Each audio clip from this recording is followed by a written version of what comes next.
ایک بار میرے آقا علیہ الصلوۃ والسلام ایک غزوے کا موقع صفے درست فرما رہے ہیں۔ میرے آقا علیہ الصلوۃ والسلام نے اعلان کیا کہ کسی کو اگر مجھ سے کوئی بدلہ لینا ہے، کسی کا اگر مجھ پر حق آتا ہے تو حق لے لو۔ ایک صحابی نے کہا حضور مجھے ایک بدلہ آپ سے لینا ہے، ایک حق لینا ہے۔ صحابہ حیران ہو گئے کہ یہ کون ہے جو نبی پاک سے بدلہ، پیارے آقا علیہ الصلوۃ والسلام سے بدلہ لینے کی بات کر رہے ہیں۔ کب پیارے آقا نے فرمایا بتاؤ کیا بدلہ لینا ہے؟ کہا ایک بار آپ صفے درست کر رہے تھے، میں کچھ آگے تھا، میرا پیٹ آگے بڑھا ہوا تھا، آپ نے اپنی چھڑی سے مجھے پیچھے کیا، میرے پیٹ پر آپ نے اپنی چھڑی لگائی تھی، میں آج آپ سے اس چیز کا بدلہ لینا چاہتا ہوں۔ نبی پاک علیہ الصلوۃ والسلام نے فرمایا آگے آ جاؤ۔ صحابہ حیران ہیں کہ یہ کیا ہو رہا ہے، نبی پاک سے بدلہ؟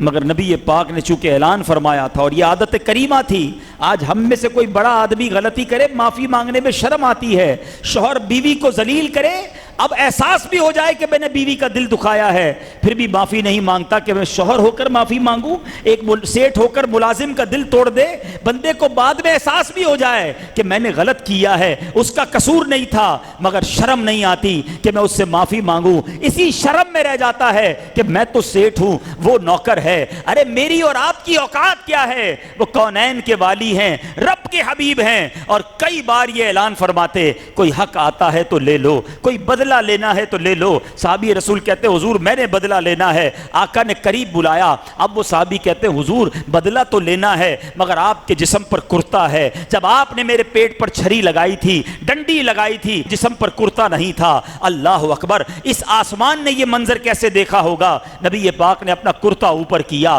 کہا آؤ بدلہ لے لو۔ صحابہ کی چیخیں نکل گئیں، مگر وہ صحابی بھی نرالے تھے، دوڑتے ہوئے گئے اور نبی پاک کے جسم اقدس سے لپٹ گئے، کہتے حضور بدلہ نہیں لینا تھا، تمنا یہ تھی کہ مرنے سے پہلے ایک بار میرا جسم آپ کے جسم سے ٹچ ہو جائے، پھر مجھے جہنم کی آگ بھی نہیں جلائے گی۔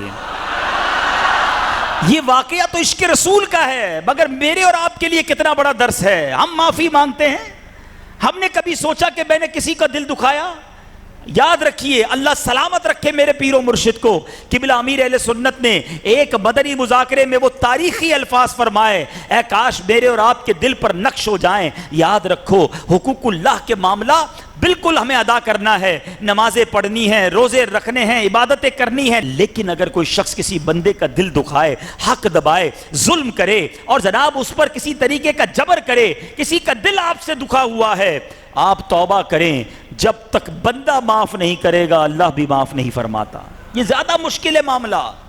امیر اہل سنت فرماتے ہیں کہ اگر شوہر نے اپنی بیوی پر ظلم کیا یا اس کا دل دکھایا ہے، شوہر کو بیوی سے معافی مانگنی ہوگی۔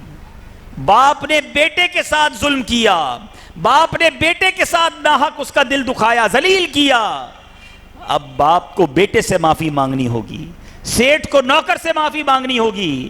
اتنی ساری باتیں کرنے کے ہو سکتا ہے ابھی بھی لوگوں کو سمجھ نہ آ رہا ہو کہ یار ہم کیسے معافی مانگیں۔ سنو میرے پیر و مرشد کیا کہتے ہیں، فرماتے ہیں اگر پیر نے مرید کا دل دکھایا ہے، پیر نے مرید کو اگر کسی وجہ سے تکلیف پہنچائی ہے تو پیر کو مرید سے بھی معافی مانگنی ہوگی۔ یہ ہے اسلام، یہ ہے ہمارا دین۔ ہم کہتے ہیں میں معافی مانگوں، اتنا بڑا نگران، اتنا بڑا میرا نام، اگر اس نے ایسا کیا تو میں نے ڈانٹا نا۔ کسی کو ذلیل کرنے کی اجازت نہیں، کسی کو تکلیف دینے کی اجازت نہیں۔